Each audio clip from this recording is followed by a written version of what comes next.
matapos gumawa ng pambihirang tagumpay si Alexandra Alexiala, ang 20 anyos na tennis prodigy mula sa Pilipinas.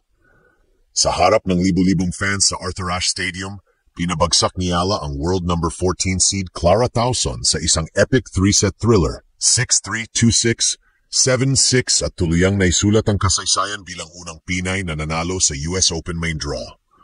Mula unang serve pa lang, dama na ang presensya ni Alex, kalmado, matatag, at pusong mandirigma.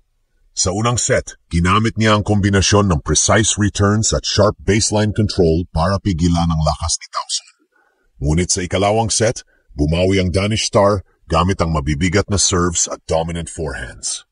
Pagpasok ng third set, halos tapos na ang laban ng umangat si Tauson sa 5-1, pero dito lumabas ang tunay na puso ng Pilipina.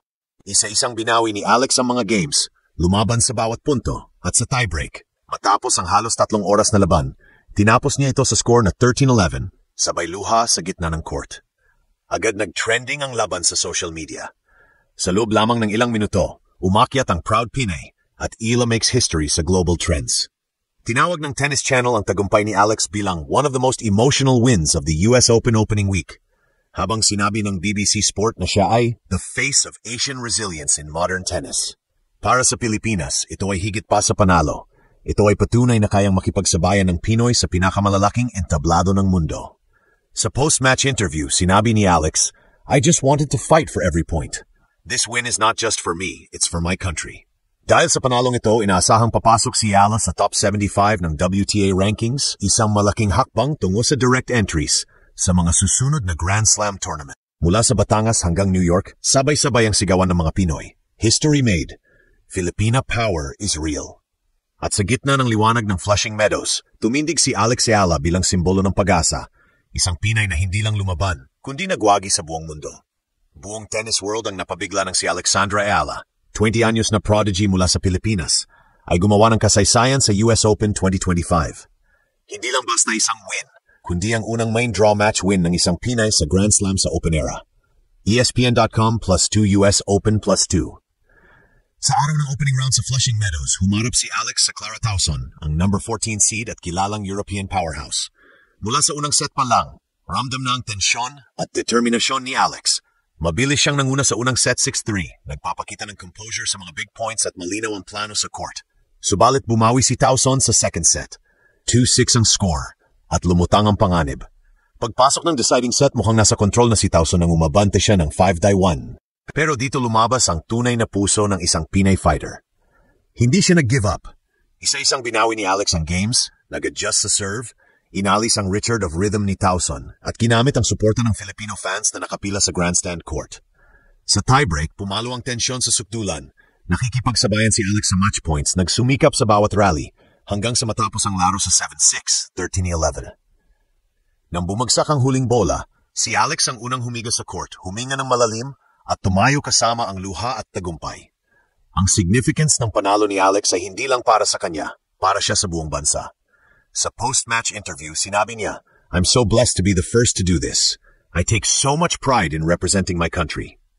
Sa court naman, makikita ang bandila ng Pilipinas sa rilis ng crowd. Maririnig ang "Laban Alex" at ramdam ang pambansang pagmamalaki. Ang media coverage ay global. Tinawag si Alex ng mga international outlets bilang the face of Asian resilience in tennis. At ang panalo niyang ito ay isinulat bilang isa sa mga most emotional victories ng US Open opening week.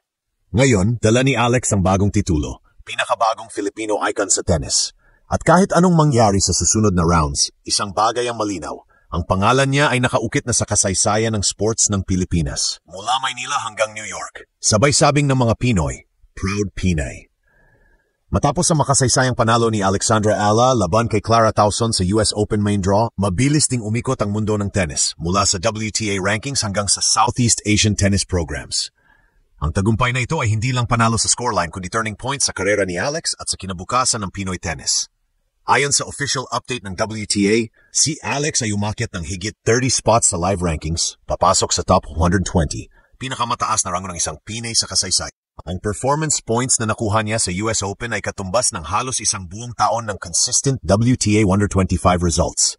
At kung magpapatuloy ang momentum niya, May tsansa siyang makapasok sa top 100 bago matapos ang taon, isang milestone na dati pangarap lang para sa mga Asian players sa labas ng Japan o China. Pero higit sa numero, ang pinaka-importante ay ang influence effect. Dahil sa panalo ni Alex, nagkaroon ng sudden surge ng interest sa grassroots tennis sa Pilipinas. Ayon sa Philippine Tennis Association PILTA, tumaas ng mahigit 300% ang inquiries mula sa parents at schools para sa junior programs. Sa social media naman, ang hashtag Ila Effect ay umabot ng mahigit 25 million views sa TikTok sa loob lang ng 48 oras matapos ang laban. Sa Spain, kung saan siya nakabase sa Rafa Nadal Academy, kinilala rin si Alex bilang isa sa most improved players of 2025. Mismong si Nadal na minsan nang nakaspar sa kanya ay nagpost sa Instagram, "She works like a champion. She deserves this moment." Isang simpleng mensahe, pero sapat para ilagay si Ala sa radar ng mas malalaking sponsors at tournament directors. Ang mga analyst ng ESPN at Eurosport ay nagsimula ng mag-compare sa kanya kay Lina ng China, ang unang Asian Grand Slam champion, dahil sa kombinasyon ng mental composure, baseline consistency, at court awareness. Pero may pagkakaiba, si Ala ay may Filipino fire, kalmadong galit, matatag sa pressure, at palaging may ngiti kahit sa gitna ng tensyon. Ang panalo rin ay nagbukas ng bagong pag-asa para sa Pinoy athletes sa individual sports. Matapos ang mga tagumpay ni Hidilyn Diaz at EJ Obi, si Alex ngayon ang mukha ng next wave. Isang reminder na ang Pilipino, kahit galing sa maliit na bansa, ay kayang makipagsabayan sa pinakamalalakas sa mundo.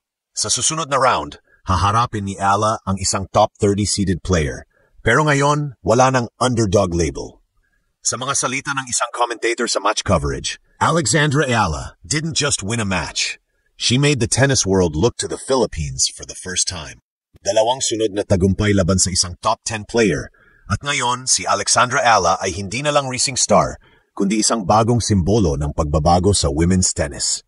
Ang kanyang panalo kay Jelena Ostapenko, hindi lang minsan, kundi 2 beses, ay nagpatunay na kaya ng isang Pinay makipagsabayan sa pinakamahusay sa mundo.